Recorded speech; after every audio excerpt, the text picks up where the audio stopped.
किसी के साथ सो रहे हो ना तुम? कौन है वो? कार्तिक, तुम मुझसे तंग आ गए हो ना? तुम्हें अब पहले जैसे नहीं लगती मैं। क्या बकवास कर रही हो तुम नताशा?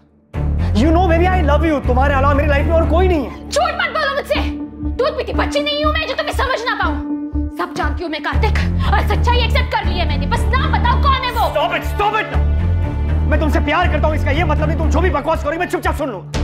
ये रोज रोज के नखरे से मैं परेशान हो गया हूँ। हाँ, परेशान तो होगी मुझसे। कोई और जो मिल गई है तुम्हें। छुटकारा पाना चाहती हो ना तुम मुझसे हमेशा के लिए?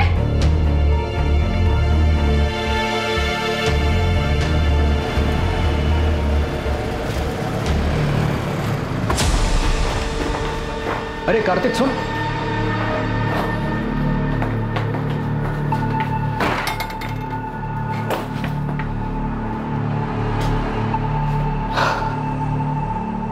क्या बात है कार्तिक, इतना परेशान क्यों है? नताशा, वो औरत मेरी जान लेकर गई। उसके सवाल कभी खत्म ही नहीं होते। कहाँ गए थे, किसके साथ थे, इतनी देर क्यों हुई, और आज तो किसके साथ सो रहे? 1 मिनट का सुकून नहीं घर पर। इसे आराम से समझाने की कोशिश कर, शायद मान जाएगी। अरे वो कुछ सुनने को तैयार हो तब जाके समझाओ ना यार। तंग आ गया उससे। मैंने डिसाइड कर लिया, इस बात का सॉल्यूशन निकालना ही होगा। बीमारी का इलाज जड़ से हो तो ही अच्छा है। अभी नताशा की बात को छोड़, वो रूम नंबर 7 वाली मिसेस मेहरा, उसका क्या करना है यार? जबरदस्ती ऑपरेशन की बात कर रही है वो।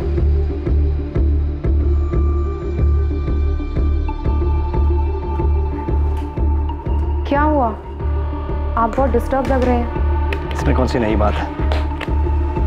फिर से झगड़ा हुआ क्या? हाँ, मेरी जिंदगी में एक ही तो परेशानी है। उसे हम पर शक है क्या?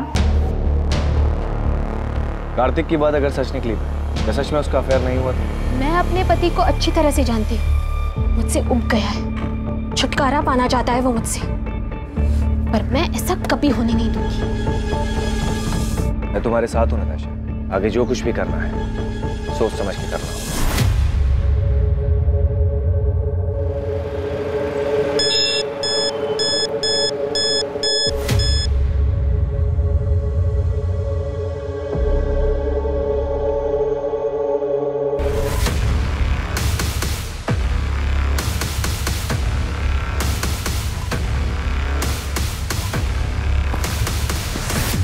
ये रहा तुम्हारी चीटिंग का सबूत।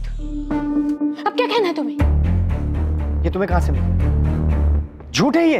अब तो झूठ बोलना बंद करो कार्तिक। यकीन करो मेरा नताशा, ये नकली तस्वीरें हैं, मॉर्फ की हुई तस्वीरें। किसी ने तुम्हें बहकाने के लिए भेजी है, ट्रस्ट मी। तुम मुझे बेवकूफ बना रहे थे कार्तिक। अब तुम देखना तुम कैसे बर्बाद करती हो। अब धमकी दे रही हो तुम मुझे? तुम्हें जो समझना है तुम समझ लो। तुम भी सुन लो, मैं ऐसा होने नहीं दूंगा।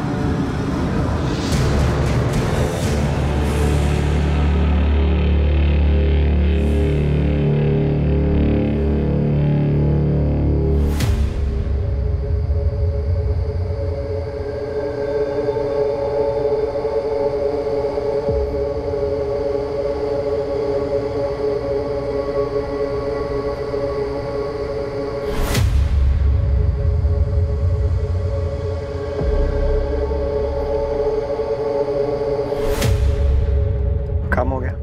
हाँ, हो गया। किसी को पता तो नहीं चलेगा ना? नहीं, किसी को शक भी नहीं हुआ।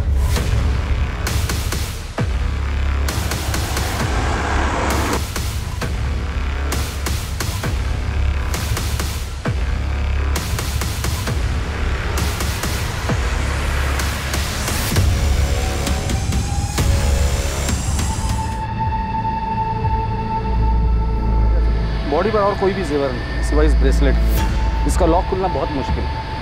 मुझे लगता है कातिल जल्दबाजी में इसे छोड़कर भागा। इस मर्डर का मकसद तो लूट पार्टी दिखाई दे रहा है। ये देखिए शायद उस पत्थर से विक्टिम का चेहरा बिगाड़ा गया हो। उस पर खून का निशान, शायद वो खून विक्टिम का हो। बॉडी को पोस्टमार्टम के लिए भेज दो और मर्डर केस फाइल करो। सर, मैं पास की सोसाइटी में रहता हूँ। मैं बालकनी पे खड़ा था, मैंने देखा कि एक वाइट कलर की वोजन 800 कार जो है झाड़ियों के पास रुकी। उसमें से 2 आदमी उतरे और दोनों ने मिलकर एक बंडल को जो है नीचे फेंका। कौन थे वो दोनों? पहले कभी देखा उनको? रात बहुत थी, ऐसे भी ये जगह मेरी बालकनी से बहुत दूर है, मैं देख नहीं पाया। और कुछ देखा था, कार का नंबर या और कुछ? उनकी कार के पीछे राइट साइड के कॉर्नर में कुछ था। डिजाइन तो समझ नहीं आया, लेकिन कुछ रेडियम सा चमक रहा था, स्टिकर या समथिंग। कुछ और याद आ जाए तो हमें बता देना चाहिए। जी सर। प्रधान, सबसे पहले हमें विक्टिम की आइडेंटिटी का पता लगाना है। सभी पुलिस स्टेशन में मिसिंग कंप्लेंट चेक करो, विक्टिम की डिटेल्स, कपड़े और वो ब्रेसलेट न्यूज़पेपर और सोशल मीडिया पे डाल दो। ओजोन 800 कार का पता लगाने के लिए भी सब लोगों को काम पे लगा देते हैं। अगर कातिल तक पहुंचना है तो हमारे पास ये सिर्फ व्हाइट कलर की हचबैक कार है।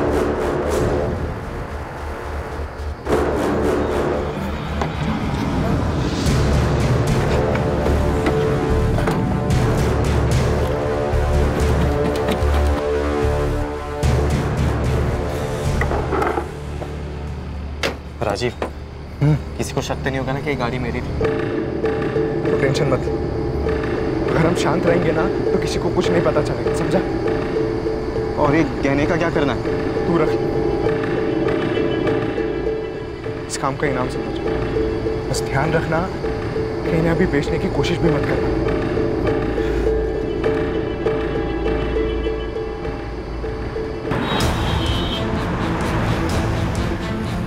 पुलिस ने अपना काम शुरू कर दिया और अगली सुबह सभी अखबारों में उस अज्ञात महिला की हत्या की खबर छपी। अज्ञात पीड़िता से जुड़ी जानकारी को सोशल मीडिया पर भी इस उम्मीद के साथ शेयर किया गया कि कोई ना कोई इस मृत महिला को पहचान लेगा। मुखबिरों को भी सक्रिय कर उस रेडियम स्टिकर वाली ओजान 800 कार का पता लगाने के लिए कहा गया, जिसका इस्तेमाल विक्टिम की लाश को ठिकाने लगाने के लिए किया गया था। पल्लवी मैम, क्या हुआ सरिता? वो शास्त्री नगर वाले केस में उन तीनों बच्चों को कहाँ बेचा गया इसका पता चल गया। किसी चांद बेगम के कोठे पे हैं वो तीनों, डीबी रोड के रेड लाइट एरिया में। तुम ऐसा करो, अंजलि और पूजा से बात करो, उनसे कोऑर्डिनेट करके उन्हें कहो कि डायरेक्टली स्पॉट पर ही पहुंच जाए। मैं इंस्पेक्टर सिंह से बात करती हूँ, इस बार हमें तुरंत रेड करनी पड़ेगी। Okay ma'am.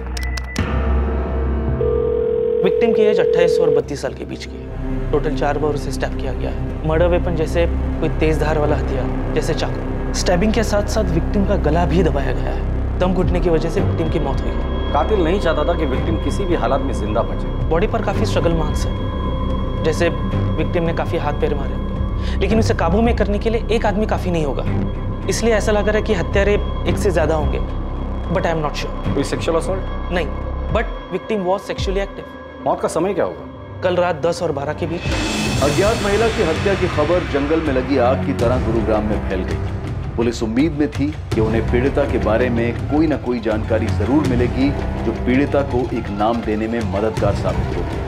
और जल्द ही उनका इंतजार खत्म हुआ और ऐसी एक खबर ने उनके दरवाजे पर दस्तक दी। सर, मुझे पक्का यकीन है कि ये मेरी पड़ोसी नताशा है, नताशा गिल। मैंने कई बार उसे इन कपड़ों में देखा है। कपड़ों के साथ साथ ये जो गोल्डन ब्रेसलेट आप देख रहे हैं, ऐसा सेम ब्रेसलेट नताशा के पास था।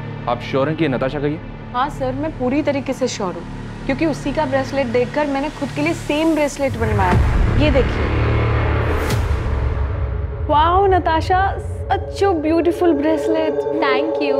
मैंने ना स्पेशली डिजाइन चूज करके बनवाया था। क्या मैं सेम डिजाइन का ब्रेसलेट खुद के लिए बनवा लूं? Sure, why not. आपने बताया कि नताशा आपके पड़ोस में रहती है? हाँ सर, इनफैक्ट यहाँ आने से पहले मैंने नताशा के घर जाकर चेक भी किया था।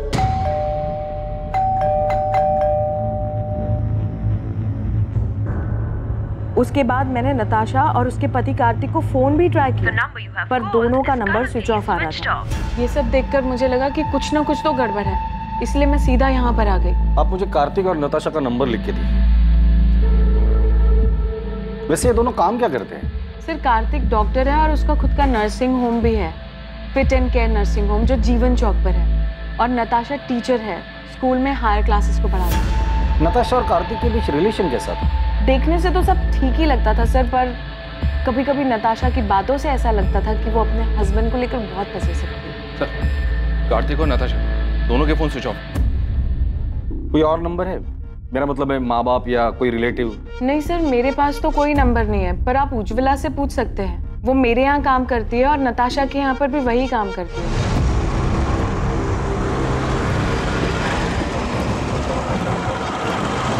हाँ साहब, मैं ही नताशा दीदी और कार्तिक साहब के घर काम करने जाती हूँ। आज सुबह भी गई थी, उनका घर बंद था, लेकिन अक्सर ऐसा होता है कि वो लोग काम के लिए जल्दी निकल जाया करते थे, इसलिए साहब मुझे कुछ भी अजीब नहीं लगा। नताशा और कार्तिक के घर वालों के बारे में कुछ जानती हो? किसी का नंबर या पता है तुम्हारे पास? पता तो नहीं मालूम, लेकिन नताशा दीदी के माँ बाप गुरुग्राम में ही कहीं रहते हैं। उनकी माँ का नंबर है मेरे पास।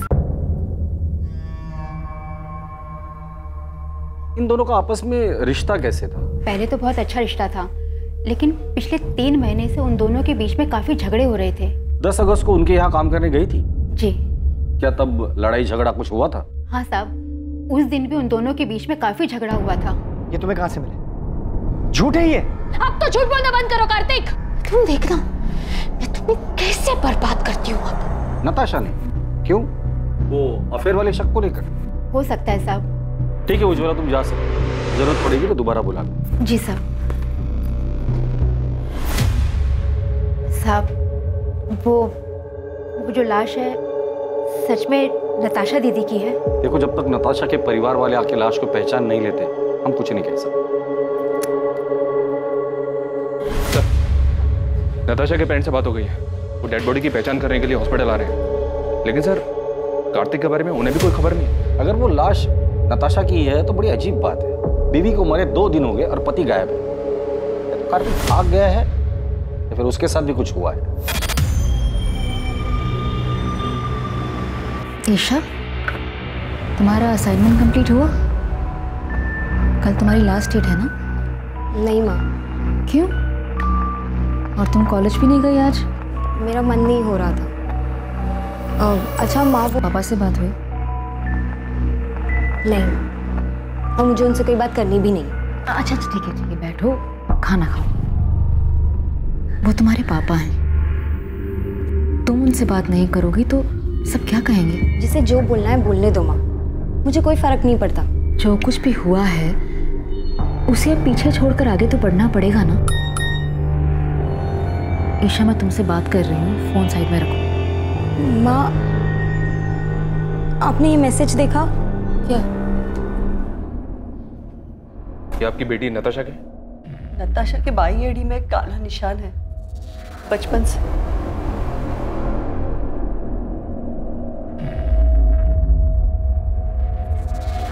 नताशा, नताशा, नताशा, सर 4 साल पहले नताशा को मलेरिया हुआ था। तब हमने कार्तिक के नर्सिंग होम में ही उसी की एडमिशन की थी। कार्तिक और नताशा पहली बार वहीं पे मिले थे।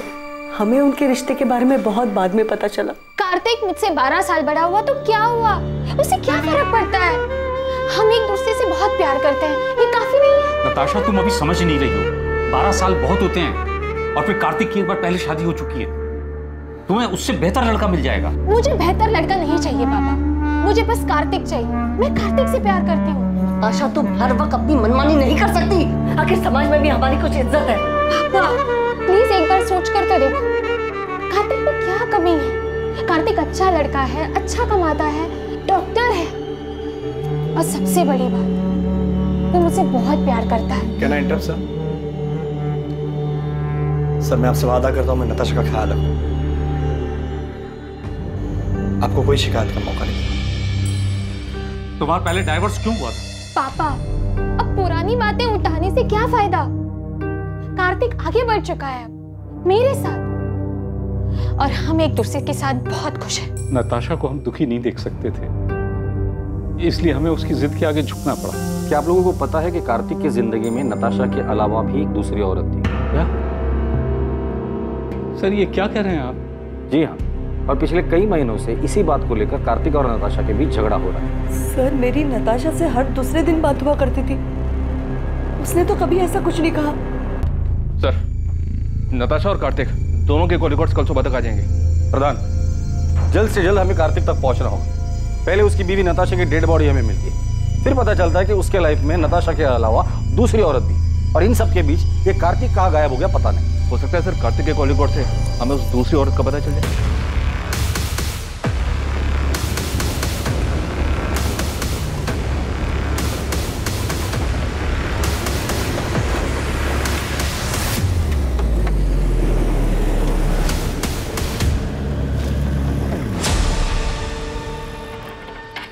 क्या भाई, कब से देख रहा हूँ पीछा कर रहा है मेरा।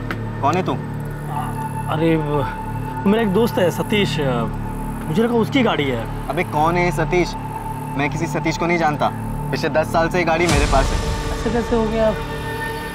नंबर तो वही है। अबे ये गाड़ी मेरी है।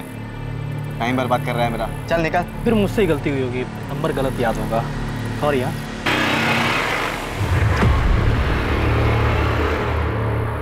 हाँ विक्रांत बोल। राजीव, वो एक आदमी मेरा पीछा कर रहा था गाड़ी से। पीछा कर रहा था? तो तूने क्या किया? मैंने उससे जब पूछा तो बोल रहा था कि किसी सतीश की गाड़ी है ये। तूने उसकी शक्ल देखी ना? वो दिखने में कैसा था? मतलब पुलिस वाला लग रहा था क्या तुझे? नहीं, पुलिस वाला तो नहीं लग रहा था वो। तू फालतू में टेंशन ले रहा। अबे हमने पीछे कोई सबूत छोड़ा ही नहीं है, कोई तुझ तक नहीं पहुंच पाएगा विक्रांत। ठीक है राजीव। सर, कॉल रिकॉर्ड्स के हिसाब से नताशा रात को 10 बजे अपने घर वाले एरिया से बाहर निकली थी। फिर उसका फोन एक जगह से दूसरी जगह लगातार मूव होता रहा और 1 घंटे बाद तकरीबन रात को 11 बजे उसका फोन स्विच ऑफ हो गया। उसके फोन पर लास्ट कॉल रात को 9:30 बजे था सर, 444-756 इस नंबर से। मतलब कॉल आने के आधे घंटे बाद वो घर से निकली, जरूर कॉलर से मिलने गई। किसका नंबर है? ये नंबर भी स्विच ऑफ है, इसकी भी डिटेल्स निकलवा रहा हूँ। कार्तिक का कुछ पता चला? उसके कॉल रिकॉर्ड्स क्या कहते? सर 10 अगस्त की रात को कार्तिक का फोन रात को 11:50 पर स्विच ऑफ हुआ था। उसका last location new Delhi airport है। मतलब मर्डर करके सीधा भागने का प्लान था। सर कार्तिक के कॉल रिकॉर्ड में 2 नंबर्स और मिले। एक है मोना सहगल का और दूसरा है डॉक्टर अभय सचदेवा का। कार्तिक ने फोन स्विच ऑफ करने से जस्ट पहले इस डॉक्टर अभय सचदेवा को कॉल किया था। ये अभय उसी के नर्सिंग होम में उसके साथ काम करता है। और ये मोना? ये भी कार्तिक के नर्सिंग होम में नर्स है सर। कार्तिक और मोना के बीच पिछले 3 महीनों से काफी बातें हो रही थी। कार्तिक का जिसके साथ अफेयर चल रहा है वो दूसरी औरत मोना ही है। पता नहीं इस मोना को पुलिस स्टेशन बुलाओ और तुम फिट एंड के नर्सिंग होम में जाकर डॉक्टर अभय से मिलो और कार्तिक के बारे में पता करो। नताशा का मर्डर हो गया? कब? कैसे? और कार्तिक, क्या उसे पता है? ये तो आप बेहतर बता सकते हैं। आप क्या कह रहे हैं सर? 10 अगस्त की रात को 10 से 12 के बीच नताशा का मर्डर होता है और उसी दौरान कार्तिक आपको कॉल करता है। काम हो गया? हाँ हो गया। उसकी लास्ट लोकेशन एयरपोर्ट है और उसके बाद से उसका फोन स्विच ऑफ। कहाँ छुपा हुआ है कार्तिक? सर कार्तिक सर मुंबई गए हैं मेडिकल कॉन्फ्रेंस के लिए। 10 तारीख की रात की उनकी फ्लाइट थी। मेडिकल कॉन्फ्रेंस के लिए गया तो फोन क्यों स्विच ऑफ? सर मुझे नहीं पता, बल्कि मैंने और अभय सर ने तो कई बार उनका नंबर ट्राई किया। अच्छा तुम्हारे और कार्तिक के बीच रिलेशन क्या है? वही सर जो एक डॉक्टर और नर्स के बीच में होता है। ये तुम दोनों के कॉल रिकॉर्ड नर्सिंग होम में दिन भर काम करने के बाद हर रात इतनी देर किस बात पर डिस्कशन करते हो तुम दोनों? नताशा को मारने का प्लान तुम दोनों ने मिलकर बनाया था? नहीं सर, ऐसी कोई बात नहीं है। ऐसे कैसे कोई बात नहीं है डॉक्टर अभय? कार्तिक ने उस रात को लास्ट कॉल आपको ही किया था। जी वो नर्सिंग होम की सप्लाईज के बारे में बात करनी थी। क्या बात करनी थी? कंसाइनमेंट डिले हो गया था ना, उस बारे में। किस चीज का कंसाइनमेंट? कहाँ से आने वाला था और कब आने वाला था? जी वो डॉक्टर अभय आप झूठ बोल रहे हैं। अभी आप हमें सीधी तरह से बताइए कि कार्तिक ने नताशा के मर्डर के बारे में आपको क्या बोला? आप गलत समझ रहे हैं सर, मैं आपको सब सच सच बताता हूँ। हमारे हॉस्पिटल की एक नर्स ने एक पेशेंट को गलत दवाई दे दी थी, जिस वजह से उसकी कंडीशन बहुत सीरियस हो सकती थी।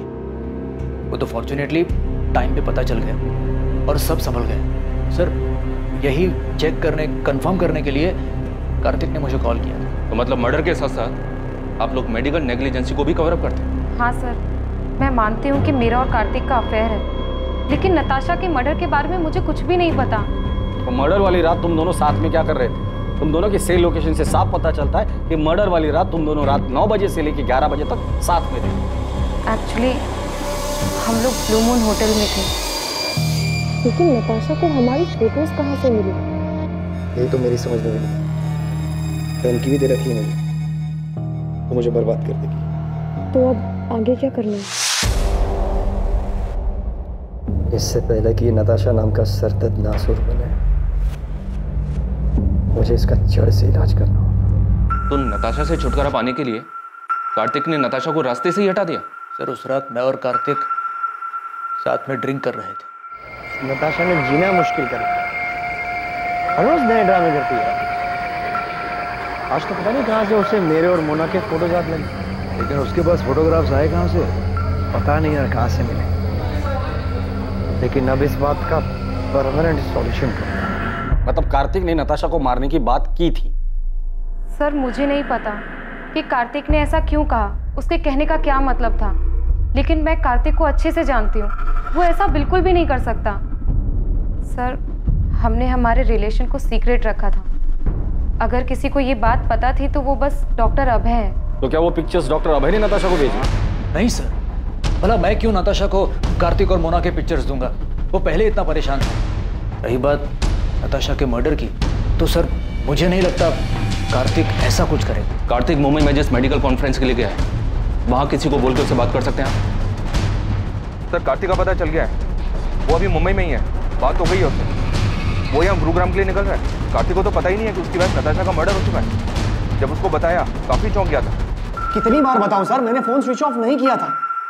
मोना से मिलने के बाद मैं कैब लेकर एयरपोर्ट के लिए निकला था और गलती से फोन कैब में छूट गया। नताशा से पहले भी तुम्हारी एक शादी हुई थी, वो बीवी कहाँ है? उसकी डेथ हो चुकी है।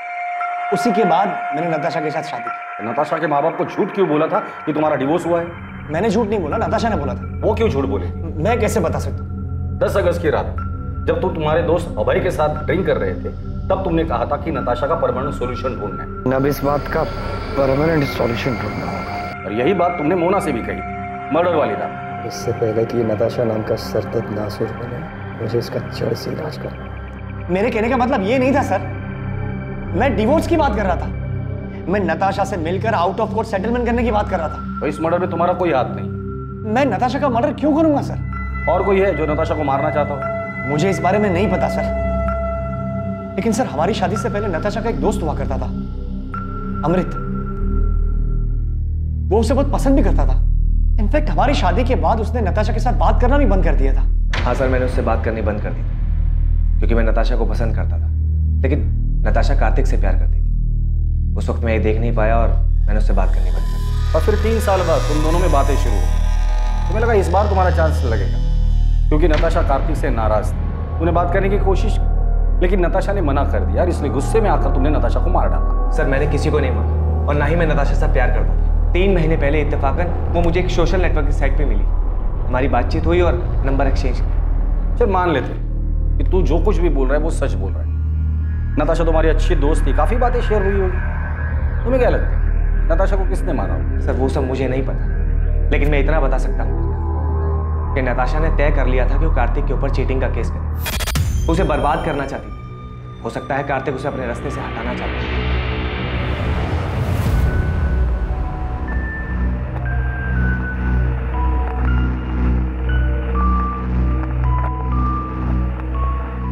ये कार्तिक तो हमारे साथ गेम खेल रहा है। मतलब? इसने हमसे कहा था कि इसकी एक्स वाइफ की डेथ हो चुकी है। तो क्या वो जिंदा है? वो जिंदा ही नहीं है सर, वो नताशा के क्रीमेशन में भी आई थी।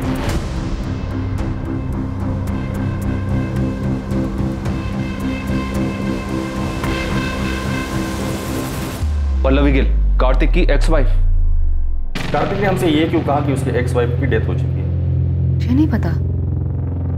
हमारे रिश्ते के बारे में सभी लोग जानते हैं, कुछ छुपा नहीं है इसमें।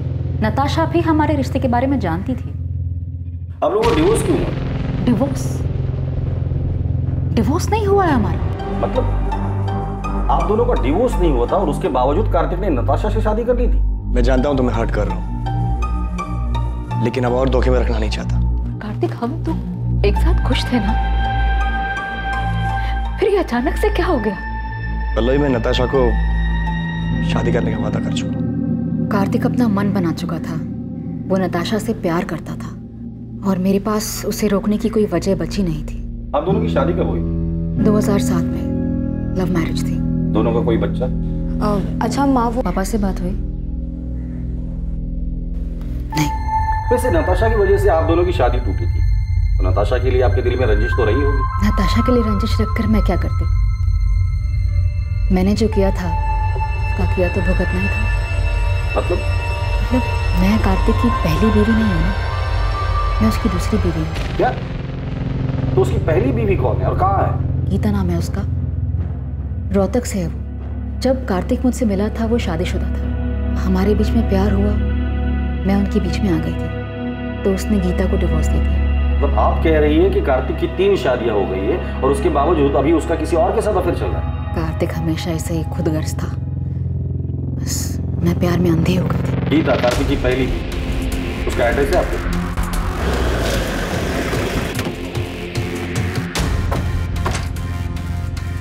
जगदीश अग्रवाल।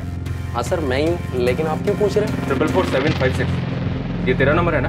हाँ सर, मैंने फ्री इंटरनेट के लिए लिया था। उसके फोन पर लास्ट कॉल रात को 9:30 बजे था सर। 444-756 इस नंबर से। ये नंबर भी स्विच ऑफ है सर। इसकी भी डिटेल्स निकाल पा रहा हूँ। अभी सच सच बोल, नताशा गिल को क्यों मारा? नताशा?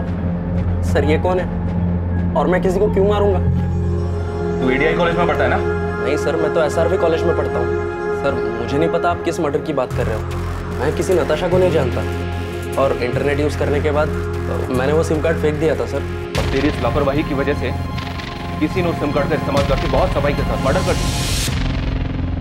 सच सच बता, नताशा के मर्डर में कहीं तेरा हाथ तो नहीं? दिमाग खराब हो गया तेरा? क्या बोलना क्या चाहता तू? पुलिस को तुझ पे शक। उस रात तूने कहा था कि तू नताशा से काफी परेशान था, उससे पीछा छुड़ाने के लिए कुछ करने की सोच रहा था। अभय, मैं मुंबई से लौटने के बाद नताशा के साथ डिवोर्स देने की सोच रहा था। ये बात तू मुझे उस रात भी कह सकता था। मुझे भरोसा नहीं मुझे। मैं तुझ पे भरोसा करना चाहता हूँ। एंड आई ट्रूली होप कि तू सच बोल रहा है।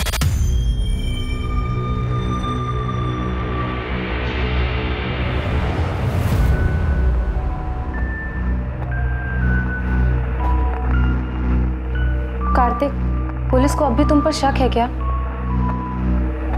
उनका शक इतनी जल्दी खत्म नहीं होगा। तो अब आगे क्या करना है? You don't worry, मैंने कुछ सोच कर रखा।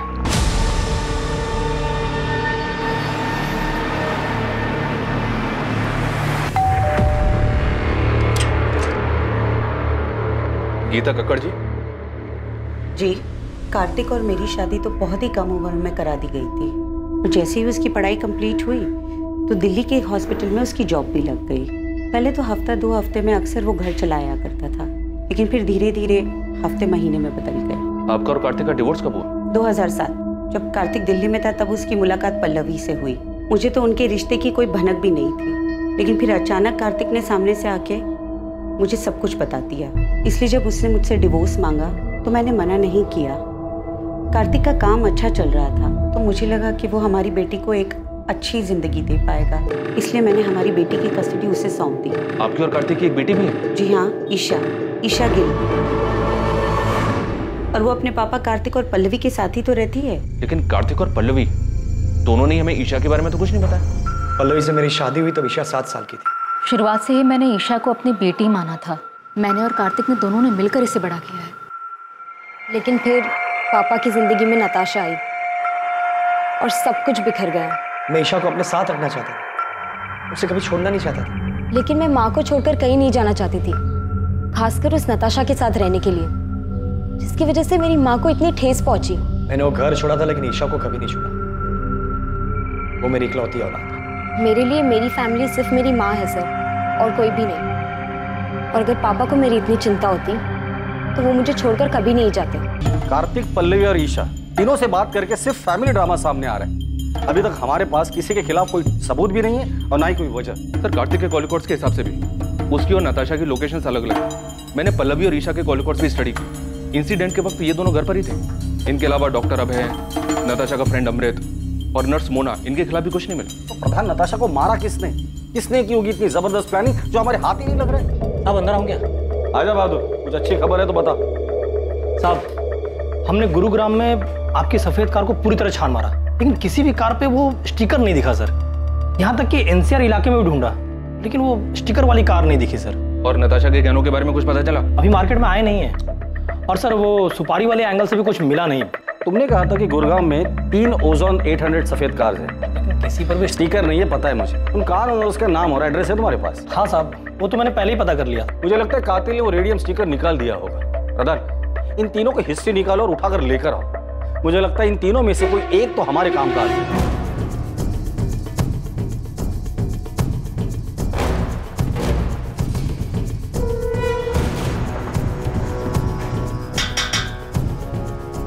क्या हुआ सर? विक्रांत मेरा बेटा है। कहाँ है? वो तो गैरेज में गया है काम कर। विक्रांत जहाँ काम करता है वहाँ का एड्रेस दीजिए। सब क्या हुआ मुझे?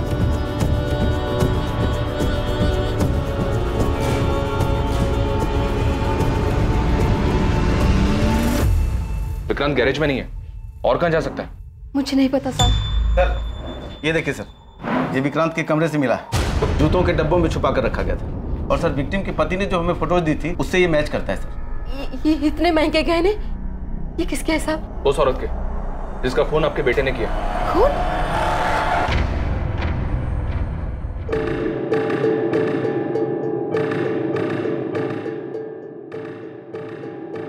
हाँ विक्रांत बोल। राजीव, अबे पुलिस मेरे घर तक पहुंच गई। तूने तो कहा था कि कुछ भी नहीं होगा। क्या बोल रहा है विक्रांत तू? अबे सच बोल रहा हूँ, बाल बाल बच गया मैं। तू अभी कहाँ पर है? एमडी नगर के वो पीछे वाली रोड पे गाड़ी में बैठा हूँ।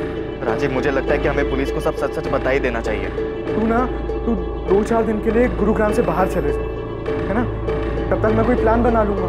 मैं तुझे 2 दिन का वक्त दे रहा हूँ। अगर तूने मुझे इस झमेले से नहीं निकाला ना, तो मैं खुद ही पुलिस को जाकर सब सच सच बता दूंगा। सर, विक्रांत के फोन की लोकेशन डेड बॉडी मिलने वाली जगह से मैच हो रही है। टाइम भी उसी दौरान का है। विक्रांत के कॉल रिकॉर्ड से कुछ मिला? विक्रांत जिस नंबर पे रेगुलर टच में था, उन सारे नंबर्स की डिटेल्स निकलवा रहा हूँ सर। और वो मनोहर जिसने डेड बॉडी को गाड़ी से उतारते हुए देखा था, उसने बताया था 2 आदमी थे। एक तो ये विक्रांत ही है, दूसरे आदमी का पता लगाना बाकी है। विक्रांत का कुछ पता चला? विक्रांत के घर पे कांस्टेबल्स लगा दिए सर। विक्रांत और उसकी माँ का फोन ट्रैक कर रहे हैं। साहब, वो विक्रांत का पता चल गया है साहब।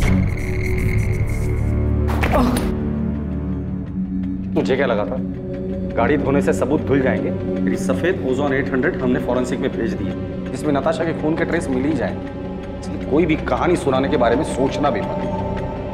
सीधे सीधे बता दो नताशा को क्यों मारा। सर मैंने उसको नहीं मारा, मैं तो उसका नाम तक नहीं जानता था। सर वो मेरा बचपन का दोस्त राजीव 9 तारीख को मुझसे मेरी गाड़ी लेकर गया था, और फिर 10 तारीख की रात को उसने मुझे कॉल किया किसी पीसीओ से और मोहल्ले के बाहर बुलाया मिलने के लिए। सर मैं फंस गया था, इसलिए मुझे उसके साथ जाना पड़ा क्योंकि मेरी गाड़ी उसके साथ थी। मैं उस औरत को नहीं जानता था सर, सच बता रहा। क्या हो गया राजीव? तेरा फोन क्या, तूने मुझे लैंडलाइन से क्यों कॉल किया था? तू अंदर आ, मैं सब बताता हूँ।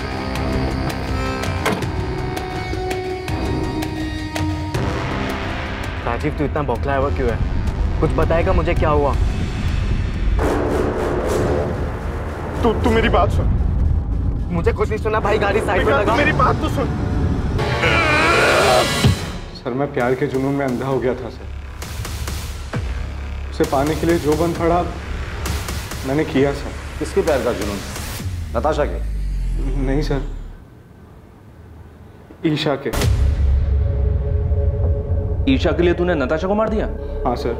तो ईशा ने तुम्हें कहा था नताशा को मारने के लिए? नहीं सर, उसकी माँ पल्लवी ने कहा था सर।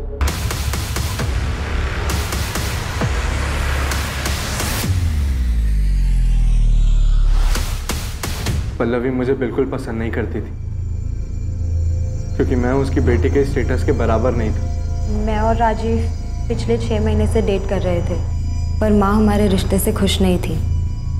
तकरीबन 1-1.5 महीने पहले मैंने राजीव को घर बुलाया था लंच पर, ताकि माँ उसे और जान सके। जब मैंने राजीव को घर पे देखा तो मुझे लगा कि इस मर्डर को अंजाम देने में मैं उसका इस्तेमाल कर सकती हूँ, इसलिए मैंने उसके सामने एक शर्त रखी।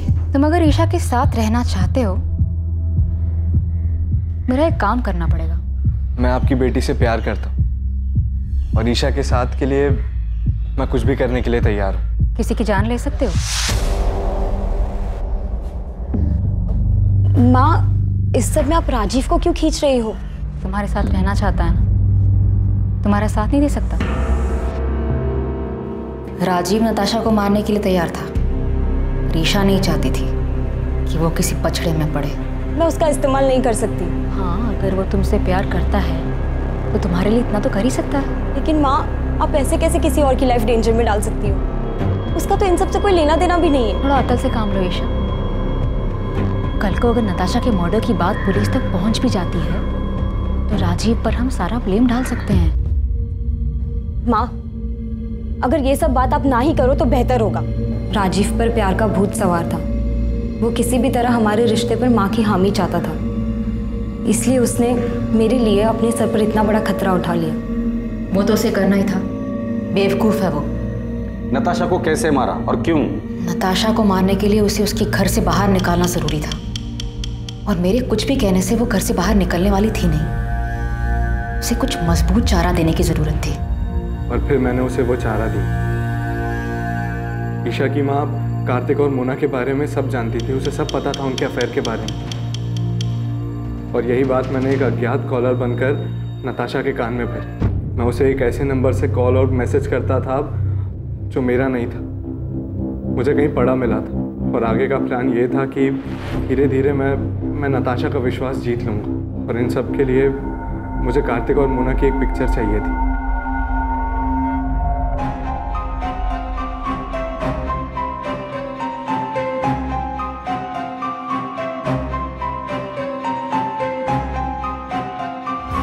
प्लान के मुताबिक 10 अगस्त को राजीव ने वो फोटोज उसे दिखाए। मुझे पता था नताशा वो फोटोज देखकर बहुत अपसेट हो गई। फिर रात 9:30 बजे मैंने नताशा को कॉल कर मिलने बुलाया। मैंने कहा कि मुझे पता है कार्तिक कहाँ है और किसके साथ है, और 1 लाख रुपए के बदले में मैं उसे वहाँ ले जा सकता हूँ। और नताशा कार्तिक को रंगे हाथों पकड़ना चाहती थी। वो तुरंत राजी हो गई। फिर थोड़ी देर बाद ही मैंने नताशा को मार्केट रोड के चौराहे से पिक किया। कहाँ है कार्तिक? किसके साथ है? मैं आपको वहीं लेके जा रहा हूँ। आप पैसे लाए हो? हाँ, पूरे 1 लाख है, पर काम हो जाने के बाद। ये कहाँ लेके आ गए हो तुम मुझे? यहाँ जंगल के बीच में तुमने गाड़ी क्यों रोक दी? बस 1 मिनट। पल्लवी, ईशा, तुम दोनों यहाँ पे क्या कर रहे हो? क्राइम कैसे हुआ ये तो आपने हमें बता दिया, पर एक सवाल अब भी बाकी है पल्लवी जी। क्यों? वजह क्या थी नताशा को मारने की? कार्तिक मेरा था, कानूनी तौर से भी और मन से भी। वो मेरा पति था और नताशा ने उसे मुझसे छीन लिया था, इसलिए मुझे उसको अपने रास्ते से हटाना था। लेकिन आप दोनों तो बहुत साल पहले अलग हुए थे, तो फिर क्यों? क्योंकि मैं कार्तिक को बहुत अच्छी तरह से जानती हूँ। शादी के दौरान भी उसके कई सारे अफेयर्स हुए, पर हर बार वो मेरे पास लौट कर आया था। और नताशा आने के बाद वो लौट कर नहीं आया? हाँ, पता नहीं उसने क्या जादू कर दिया था। जब पहली बार मुझे कार्तिक ने बताया नताशा के बारे में कि वो उसे शादी करना चाहता है, तो मैंने उसकी बात मानी नहीं, क्योंकि मुझे तब भी उम्मीद थी कि वो मेरे पास वापस लौट कर आएगा। पर उसने शादी की और तब मुझे बहुत बड़ा धक्का लगा। माँ इस बात को मान ही नहीं रही थी कि पापा ने शादी कर ली। उन दिनों इन्हें संभालना बहुत मुश्किल हो गया था, जैसे इन्होंने अपना संतुलन ही खो दिया हो। और इन सब के जिम्मेदार मेरे पापा थे, इसलिए मैं उनसे आज भी उतनी ही नफरत करती। धीरे धीरे सब ठीक होने लगा था, माँ की तबीयत भी संभलने लगी थी। पर कार्तिक गिल को हमारी खुशियां कहाँ मंजूर थी। कार्तिक, इतनी देर रात तुम यहाँ क्या कर रहे हो? पल्लवी, मैं तुमसे सॉरी। सॉरी पल्लवी। अंदर चलो, आराम से आराम से। क्या हालत बना रखी है तुमने? Miss you Pallavi, I miss you. क्या कह रहे हो तुम ये? सच बोलो, मेरी जिंदगी में तुम्हारी जगह और कोई नहीं ले सकता। इतने सालों बाद अब तुम्हें मेरी याद आई है? तुम ही तो गए थे ना मुझे छोड़कर। गलती हो गई मुझसे। मैं देखो आज वापस भी तो आया हूँ। आज मेरे पास सब कुछ, नताशा, मोना, फिर भी मैं बहुत अकेला हूँ। I love you. I love you. Kartik के साथ वो रात गुजारने के बाद मेरी समझ में आ गया था कि कार्तिक अब भी मुझसे प्यार करता है और नताशा ही हमारे रास्ते का कांटा थी। इसलिए नताशा को रास्ते से हटाने का प्लान तुमने बना लिया और उसमें ईशा को भी शामिल कर लिया। क्या माँ, आपको समझ भी रहा है आप क्या सोच रही हो? तुम नहीं समझ रही हो मैं क्या बोल रही हूँ। नताशा के जाने के बाद सब कुछ पहले जैसा हो जाएगा। हम सब लोग खुशी खुशी रहने लग जाएंगे। तुम्हारे पापा भी हमारे साथ रहेंगे। माँ प्लीज संभालो खुद को और मेरी बात को समझो। ये सब करने का कोई फायदा नहीं होगा माँ। पापा लौटकर नहीं आने वाले। प्लीज मेरी मदद करो। मैं अपनी माँ की तरह सपनों में नहीं जीती। मैं जानती थी ऐसा कुछ नहीं होगा। पापा की फितरत बदलने वाली नहीं थी। जब तुम्हें ये सब कुछ पता था तो माँ का साथ क्यों दिया? क्योंकि ये मेरी माँ है। बचपन से सिर्फ इन्होंने ही मुझे प्यार दिया है। मेरे अपने माँ बाप तक को मेरी कोई फिक्र नहीं है। उन्होंने कभी मुझे अकेला नहीं छोड़ा। और जहाँ तक बात नताशा की थी, तो मेरी माँ की हालत के जिम्मेदार वही है। उसी ने हमारा घर तोड़ा था। सच कहूं, उसे मारने का मुझे कोई गम नहीं। तुम लोगों की जिंदगी अच्छे से कट रही थी। तुम दोनों को देखकर कोई नहीं कहेगा कि ईशा तुम्हारी असली बेटी नहीं है, तुम उसकी असली माँ नहीं। इतना सब कुछ अच्छे से चल रहा था, वो एक झटके में तुमने खत्म कर दिया। एक ऐसे आदमी के लिए जिसने बार बार ये साबित किया है कि वो तुम्हारा ही नहीं, किसी का भी अच्छा पति बन ही नहीं सकता। और तुम्हारा घर नताशा ने नहीं तोड़ा है, कार्तिक, जिसे अपना घर, परिवार की या शादी इस शब्द की इज्जत करने आती ही नहीं है। बेटा, ये तुमने क्या कर दिया? क्यों किया ऐसा? नताशा ने तुम लोगों का क्या बिगाड़ा था? नताशा ने नहीं, आपने बिगाड़ा। शौक क्यों हो रहे हैं? शादी और रिश्तों का मजाक बनाना तो आपकी आदत है ना। किसी के साथ रहना नहीं रहना ये तो आपकी मर्जी है। जब जी चाहा तब आप वापस आ गए और जब जी चाहा तब छोड़ दिया। पहले गीता, फिर माँ, नताशा और अब मोना। उसके साथ भी आप यही करेंगे ना? न जाने कितनी लड़कियों के साथ आपने सेम ड्रामा किया होगा। आपको तो ये भी नहीं पता कि इन सब चीजों का मुझ पे कितना बुरा असर पड़ा है। मुझे तो शर्म आती है कि मैं आपकी बेटी हूँ।